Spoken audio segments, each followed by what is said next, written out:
Humans on your left. They're not in turns. There we go. 50 minutes. Humans on the left, Grew Head Company on the right. Both players 9 and 2, very much in top 8 contention. Let's do this thing. Players will be given the green light. We're going to have some fun, because we're already having some fun. Seriously, how does anyone take Commander serious when Sol Ring's legal? Because it's not about, I mean, if someone said, how can you take Legacy seriously when when Brainstorm's legal? It's That's not the same. That's not the same. It's a card that's given a pass for reasons. But there's like, you only get to play one, and the games where you draw Sol Ring versus when you don't are just so different and dumb. I got a big problem with it. 4-player games have a way of naturally protecting from those kind of runaways, because you having Sol Ring in your opening hand can be balanced by me and my 2 buddies deciding to gang up on you because your Sol Ring signifies that you have a significant advantage. Okay. It's not okay, man. One-on-one commander is different, but that doesn't even sound close to a real thing to me. No, it's not. It's not. From what I've heard, those Qs like don't even fire on Magic Online anymore. They're just barren. That Meddling Mage is naming Knight of the Reliquary, Todd Stevens' invitational card. Either vials up to 2 counters. This is a Thalia's Lieutenant, which means Meddling Mage is going to get a little bit bigger. For Todd Stevens, you see the Courser on the battlefield, Courser on top of the deck, Phantasmal Image copying Thalia's Lieutenant. So now we're going to get a bunch of counters on things. We're going nuts. Good stacking there by Paul Greer. Yeah. Get in here. Fofo. Humans off to a nice start. Stevens going to draw Courser. Top card of the deck, Temple Garden. The value already begins. Going to get the ball rolling. Little trip to Value Town.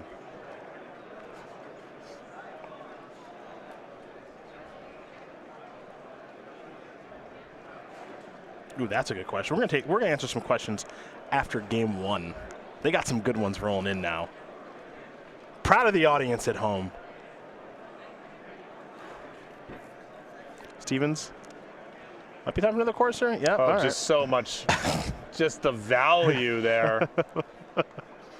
Now, gonna play Wooded Foothills. That's +2 life. Eschews the value on the top of the deck for some different value. Yes. Of the shuffle. Loses a life to gain 2 more life. Basic Forest. That's the thing about Value Town. It's not just one good or commodity that they make. There's all sorts of different things. That's true. That's true. Go to the value store, and do you want life or do you want an extra card, sort of? We got to take a look at the top card of that deck. Friend. Thank you. Windswept Heath. Second Noble Hierarch. Are we going beatdowns?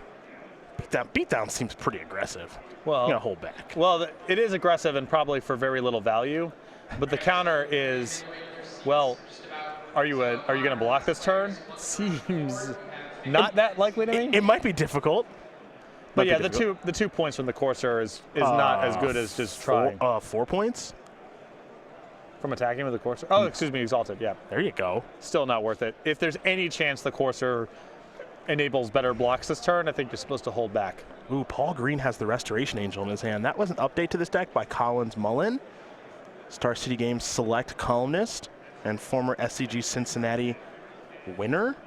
Here's Reflector Mage, a Patrick Sullivan favorite. Yeah. Bouncing Courser of Crufix. Yeah, there's a 1 of Restoration Angel, it looks like, in Paul Green's deck. That is a nice card. Good with the Reflector Mage. Yes. Says, you know.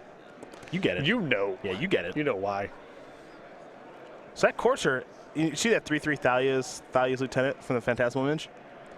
Could have had a double block. Well, he could. So he could block it with the Courser. I don't think Todd Stevens is going to, though, because if he vials in another creature, it's trouble. So it looks like he's just going to take 4, 5, 6, 7, 8, 9, 10, 11. That's a lot. Stevens down to 8. He'll draw Windswept Heath, top card, Forest. Value coming. Hopefully. He's in some real trouble right now. Play that Forest up to 9. Yeah. Top card. And the Reliquary. Can't play that because the Meddling Mage can collect a company into it, though. Yeah, no big deal. Or you just Ghost Quarter yourself and get the shuffle. I mean, you got multiple value lines here. Value propositions. Yes. Now, the card that Todd Stevens is actually looking for here, that I'm not sure how many times he's drawn it this weekend, is he's looking for his one of Warship, because that can win the game. All right, so he's going to play Company right now.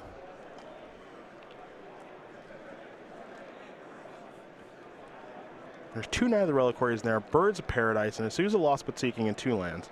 So he'll take a Knight.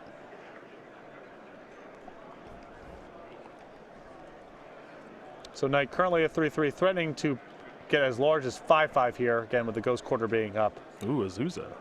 Horizon Canopy. Here we go. Here we go. I thought he already, did he already? Oh, Azusa, oh my goodness gracious. He's got Azusa plus the Courser. I thought he already had played his 1 land. That. Stay with me. Stay with me. I'll have to mute my mic for a second. Fan him down. Cool myself off. Here's a Windswept Heath as well. Fan him down, folks. Now we're really rolling.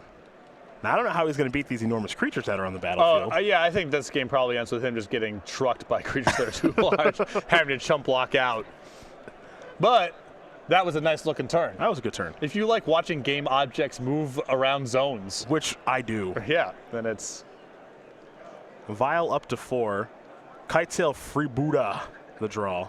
Freebooter is a nice one, draw step here. You play before combat. See what's get going some on. Pumps, and then that Restoration Angel is going to be trouble. We covered the Cincinnati Open together, right? Was that you and me? Not when Collins won? Yes, yeah. Yes, we did. Did we think that this was going to be what happened? Like humans ended up being like tier 1, maybe the best deck in the format? No, I thought it was really well positioned for that. I thought it was great for that one weekend, right? Yeah. But I did not expect it to be, because I just thought, all right, well, people are going to have their Anger of the Gods and Damnations going forward and it'll be fine. And it turns out this deck's just a lot more robust than that. This deck's really good. All right, Vial, Resto Besto, target Reflector Mage, Business coming on in.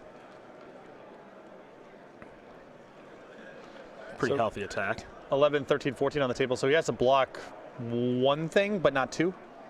That's what it looks like.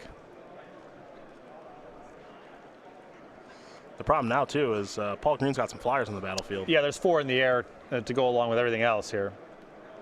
I don't know how Stevens is going to be able to survive all of this. I think it just has to involve Collected Company just again gassing him back up into stuff that lets him survive in combat and going from there. But he does get to cast another Courser. And with the Gavony Township in hand, if he can get the board a little bit gummed up, he starts pulling ahead on size pretty quickly. Stevens will draw a card. Birds of Paradise. Sweet blocker. Yeah, he's at 2. Top card of the deck. Company. I don't know if he has a way to get to that or not, since he's already used Horizon Canopy.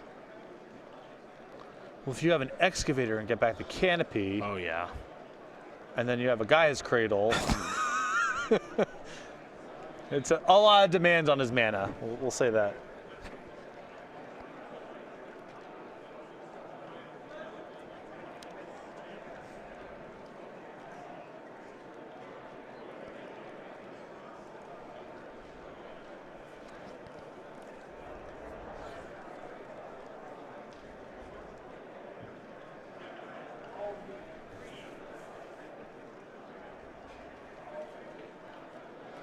How can he survive and keep enough of his battlefield intact that the company next turn matters?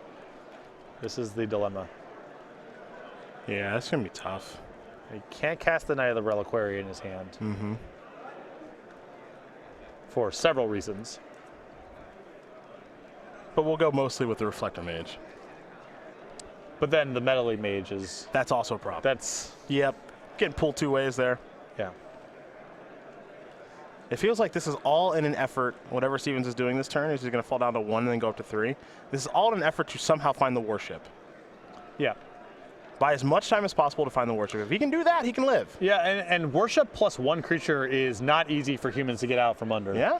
And Stevens' deck can provide plenty more opportunities to just get creatures on the battlefield and lock up the game that way. That one of Restoration Angel looking nice. Top card, Noble Hierarch. Not you. Does have Horizon Canopy in hand. We done? He's going to Ghost Quarter himself. Another wash. Okay. A little more life, too. Thanks.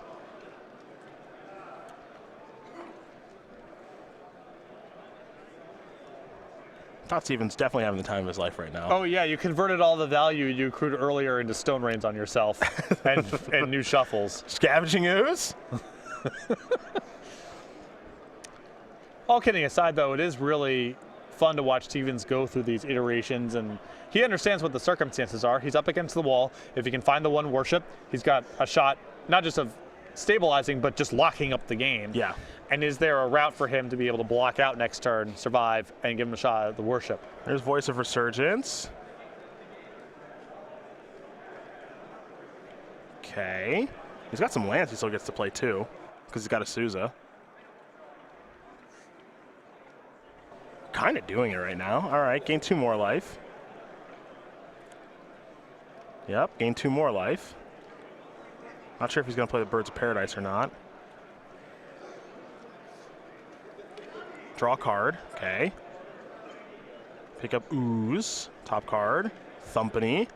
Wow, we are battling. Oh, yeah.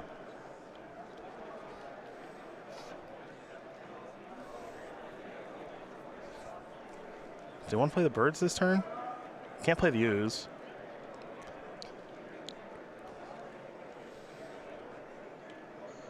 All right, just pass. Paul Green's turn, I think, is going to be a little more simple. Untap, draw, smush. Maybe sack the Canopy. And I drew another Canopy, too.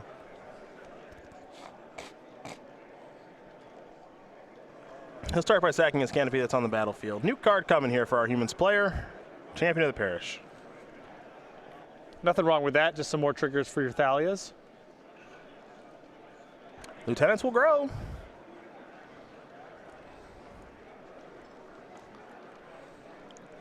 Kind of want to... Just smush. If that Meddling Mage comes in here, I just want to double block it. 2 Coursers. Looks like it's just going to hang out, though. Okay. All right, all right.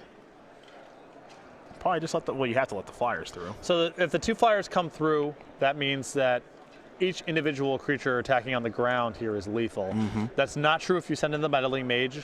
Stevens could, in theory, fall to 1. Mm-hmm.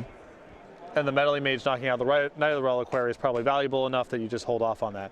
But it's not like Stevens' chump blocks here are that bad. You get to put a Voice of Resurgence and either a Noble Hierarch or a Redundant Courser Crufix in there. It's not terrible. No. Todd does want as much mana as possible. Not sure if he wants to block with Noble Hierarch or not. He'll definitely know better than us. He's the master of this deck. But Voice of Resurgence is definitely jumping in front of something. Yes. We know that much.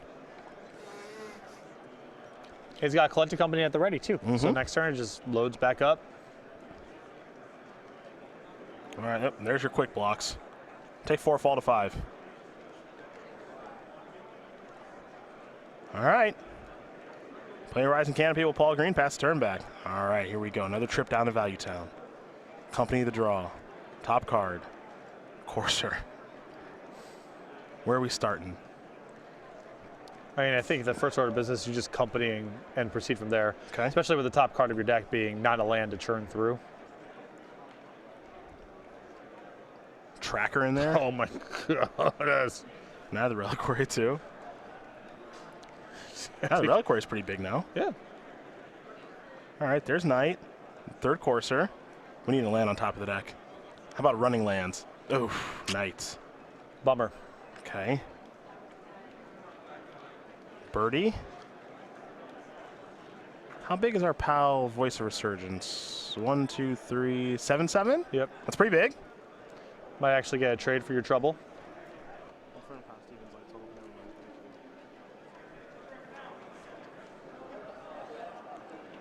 Draw card. Plains there for Paul Green. I'll sack the old Canopy here in a minute, I'm sure.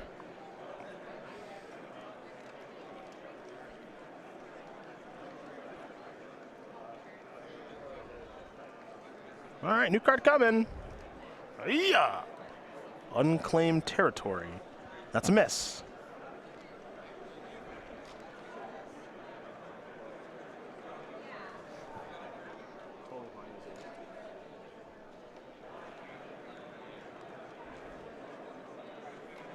So Neither Reliquary on top of Todd Stevens' deck, 3 Corsair Crewfix, Azusa Lost But Seeking, Elemental Token, Neither Reliquary, which is pretty large. We'll get to its power and toughness soon enough when that comes up. We don't want to interrupt gameplay. And then a Birds of Paradise for Paul Green. He's got a Kitesail, Freebooter, and Restoration Angel that are coming in, and he's going to leave his ground creatures at home, which means that Todd Stevens is starting to stabilize. Yes. So, small critique here of the Restoration Angel. I think the secret cost, you're probably doing it a lot for Vial for 4 because this deck doesn't play a ton of lands. And Vial at 4 complicates a lot of what happens with the deck because so much of what you want to be doing in certain spots is playing your 2s and 3s at instant speed. Okay. It's not a small cost to have a Vial up at 4. Stevens will draw Knight of the Reliquary. Remember, can't cast that because of Meddling Mage. Plains on top. Here we go. Now we're going. Now we're going. +3, up to 4. Show me another land. We get to float here. Yes. Yep. Okay. Yes. Yep. White mana floating. Shuffle away. Get yourself a land. Is it a Horizon Canopy? Probably.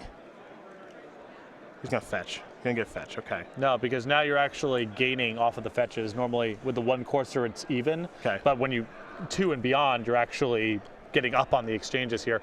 And I think Stevens is probably thinking, if I get ahead on life 10 and start getting to Gavany Township, he's gonna. Green will not have attacks soon. Yeah, on the ground, definitely not. Right. And once he's in a spot where he doesn't have attacks, it's only a matter of time before you find the worship. Yep. Or kill some other way. So he's up to 12.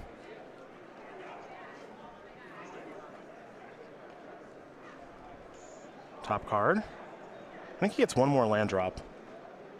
Voice of Resurgence. Okay. He's got Scavenging Ooze in hand. Sack this. Down to 11, up to 14. Yep. I think this game is now, I think Green's done. Got a little one-way ticket. Temple Garden. Todd wants to make sure that's the land he's going to get. Ooh, he's willing to pay 2. Big plans. He's got the Scavenging Ooze. There's probably some creatures in the graveyard to eat, I presume. Top card. Voice. Voice isn't bad. He's probably looking for, obviously looking for the worship, more companies, path to kill the Meddling Mage to be able to cast the Knights. Here's Ooze. I don't even think it matters. I think we are done here. There's no attacking on the ground's done. Okay. And with the Knight of the Reliquary, he's going to be able, Knight of the Reliquary plus the Courser, he's going to be able to outpace all the life gain, or the damage in the air with life gain. And that's it. We're done. Okay. We're done. You're very confident. It might take a little while, but you are a very confident mage. What do Paul Green's attacks look like right now? Well, they look bad right now. Outside the fire. You want to get busy on the ground? No. All right, everything's dead, and you deal no damage. All right, you want to attack in the air? Okay, I'll take 3. I'll put the bird in front of the freebooter, and I'll township. Yep. Okay. I go to 9. Activate the use, go to 10, and untap. All right, we might be done. You're selling me. Yeah, we might be done. Green's more than welcome to sit here and work through the permutations of X, Y, and Z. Of course. But we're done. It's Moat plus Ivory Tower against some creatures that fly, that don't hit very hard. All right, here we go. Retownshipping. Get the dice ready, folks. Yep, there's a block. You called that one, right on the freebooter. But how does he win? I don't know. Just keep casting cards. Yeah, eventually attack for 1,000. Yeah, there's another vial. All right, Coursers are 3/5 now. What do you mean, how does he win? I reject the question. Yeah. More importantly, how does he lose? I'm not sure he does now. No, I think we are literally in. Green could stack his deck and not win from here. Boy. Yeah. Stevens, especially with Stevens getting all the shuffles in the world that he wants here with neither. He's not going to draw a bad card for the rest of the game. Yep. Everything is either something that a card that impacts the table or a land he just churns through. All right, Voice of Resurgence, the draw. Oh boy. Ghost Quarter. Let's gain 3 life. Up to 14. Top card. Oh, yeah. Oh, my. Oh, yeah. Oh, my Oh, yeah. goodness. Up to 17. I mean, he'll only gain 1. That's the second land. Next one. Oh boy. Whoa. All right. And now that plus the Horizon Canopy, et cetera, et cetera. Now we're about done. Now we're about done, actually. Before I was close. Patrick is tapping the table. That's the proverbial mat. I think now we're about done. It is cinched in. Yeah. Yes.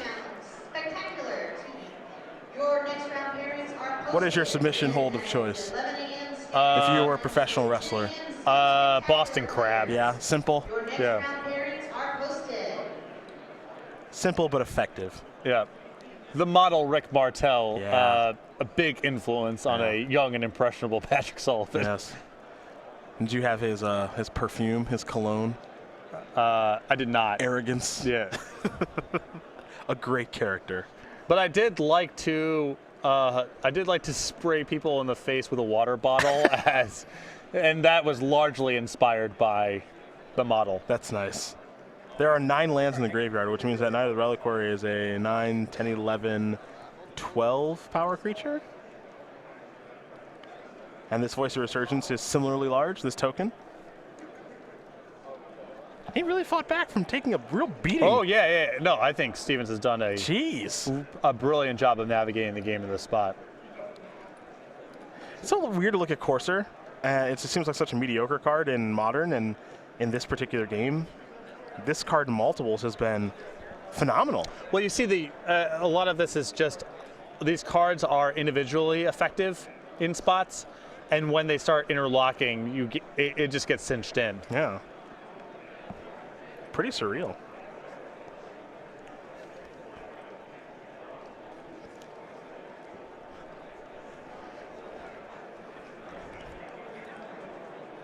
All right, Township up. A lot more counters. Paul Green down to 6. Also, yeah, Paul Green's life total goes away pretty fast in spots like this. Yep. Todd Stevens is going to come all the way back and win game number 1 over Humans. Green-White Company. One heck of a comeback there. I'd smile too, Todd. That was impressive stuff. Yeah, and there were some spots where he bricked with the Courser, and I thought, well, that's just it. But Stevens has been around the block with this deck enough to know how to get the redraws, how to maximize every edge. I assumed the plan here was just to spin as much for Worship, but he was able to grind back into the game even without finding that card. Didn't even need the Worship. We'll be back for game number 2 here from Milwaukee in just a bit.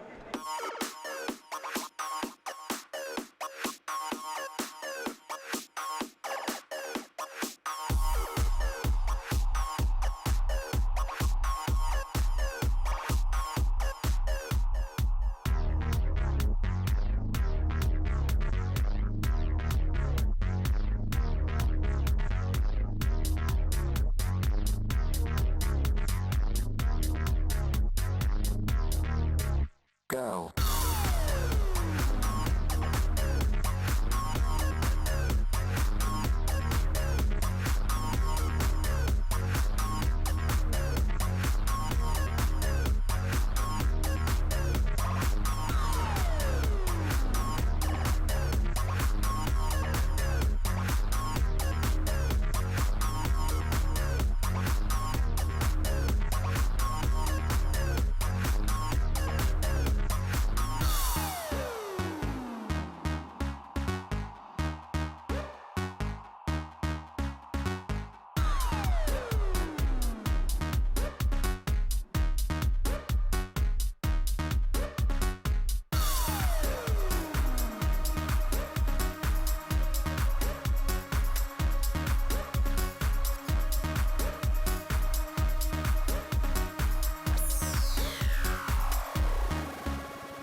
Game number 2 about to be underway here between Paul Green and Todd Stevens. Humans versus Green-White Company. Take a look at the sideboards here. Start with Paul and his 3 Dire Fleet Daredevil, 2 Graph Trigger's Cage, 2 Selfless Spirit, 2 Izzet Staticaster, 2 Dismember.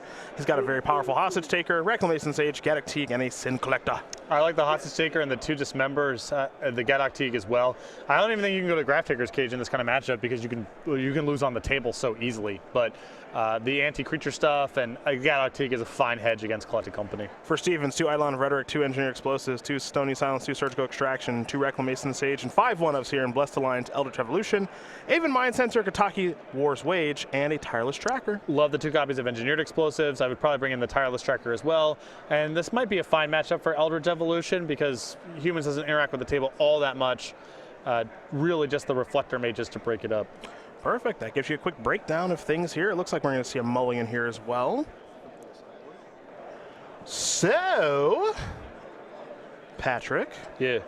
Mason Dyer would like to know, what are the best dedicated Gotham cards, like Stifle or Shadow of Doubt? Any Gotham cards in your day? Hey, that's who's second right. that's the top of the list. That's number 1. Okay. All right. Number 1 with a bullet. Yep. Runeboggle, one of my favorites. Runeboggle is an all-time banger. Yeah, but Hidetsu's second right. Yeah, that's. I think that's the easy answer.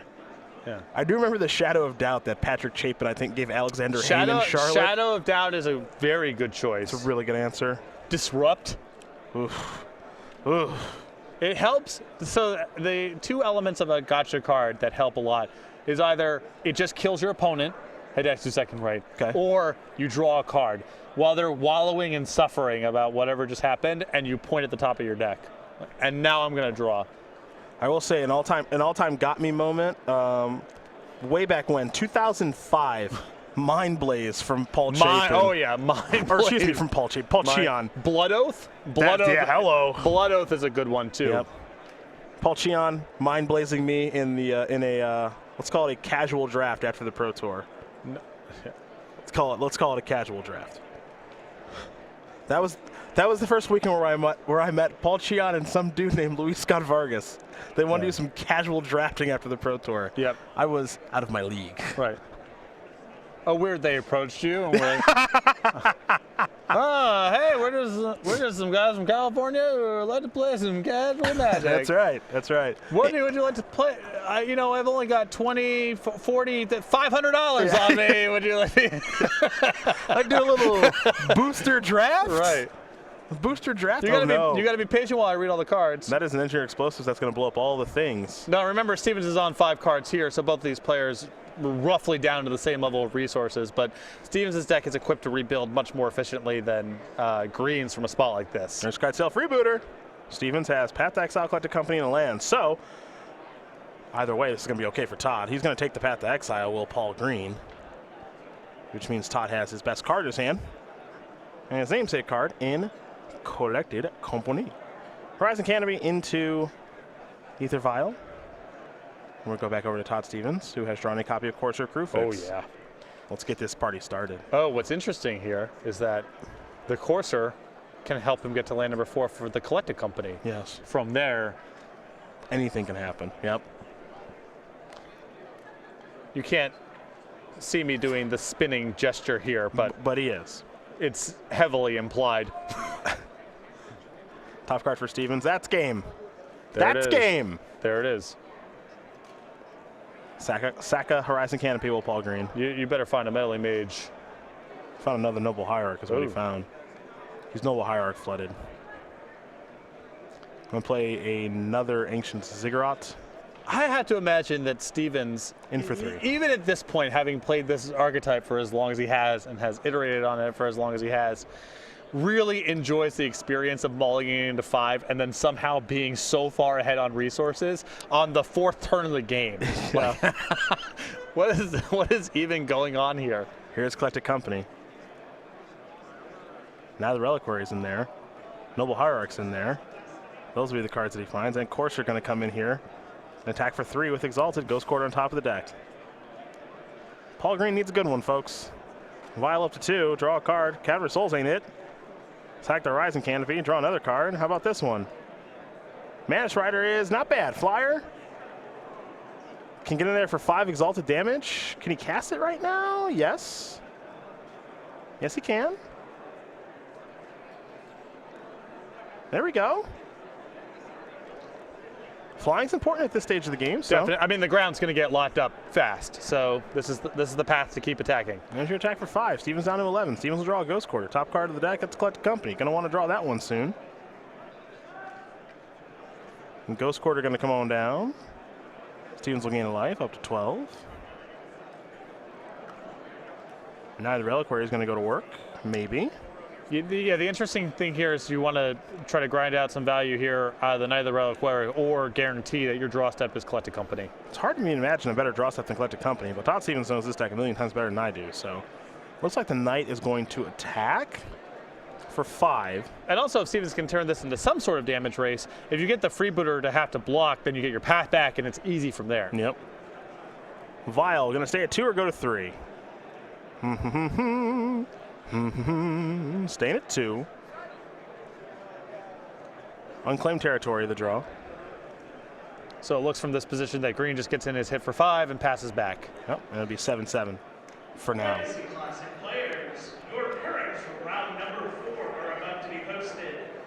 But Todd Stevens has a very, very good draw step in Collected Company. Top card of the deck, Birds of Paradise. Even Birds of Paradise here is a great draw step, as Stevens can manage the damage race pretty easily here, just with chump blockers, to say nothing of adding more powerful cards to the battlefield. And looks like he found his copy of Ramunap Excavator along with the Birds of Paradise, perhaps he'll be taking. There's also a Scavenging Ooze in there, so he's going to take Ooze and Birds. Rest will go to the bottom. Top card will be revealed to Courser. It's a Voice of Resurgence.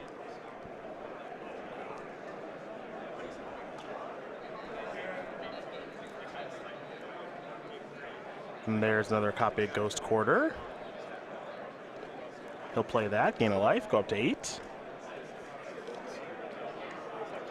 See what's next here for Todd Stevens, who's really got it going now. So this Knight attack is lethal because Stevens can just strip mine himself with the Ghost Quarters. So green has to make some sort of chump block here. Can't do it with the freebooter because if Stevens gets the path back, you lose your Mantis Rider, it's all over. So that's going to involve chump blocking with the Noble Hierarch. That reduces green's clock because he's down in an Exalted trigger and puts another creature in the graveyard for the Scavenging Ooze, allowing Stevens to buffer his life total even further. Mantis Rider looks like it's ready to attack for 4.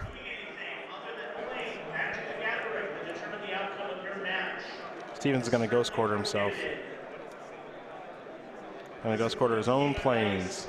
Yeah, it doesn't really feel like Voice of Resurgence is adding anything to this game right now from Stevens' side. So you might as well grow the Knight, get a little life for your trouble here. Up to 9. Unlocks another green mana for your Scavenging Ooze this turn. Yep.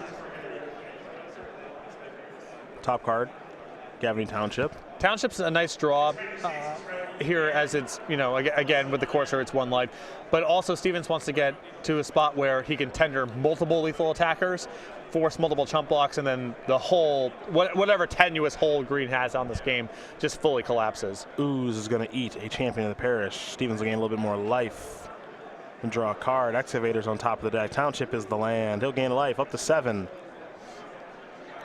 All tied up again. Here comes some knuckleheads. So I think the Knight and the Ooze are lethal, I suspect. And if green has to do 2 chump blocks here, that means the freebooter has to get involved. That unlocks the path, and we're done. Yep. Freebooter off of a Vial. So trigger, nothing to do. The upshot here is that it allows green to chump block with the new freebooter plus a Noble Hierarch. That isn't helping a whole lot here, as these chump blocks are just more food for the Scavenging Ooze, but it does allow him to maintain the Mantis Rider and the freebooter with the path under it, at least for 1 more turn. Stevens looks like he's going to activate his Gavany Township, make his creatures a little bit larger, getting some more damage here with a Courser of Krufix.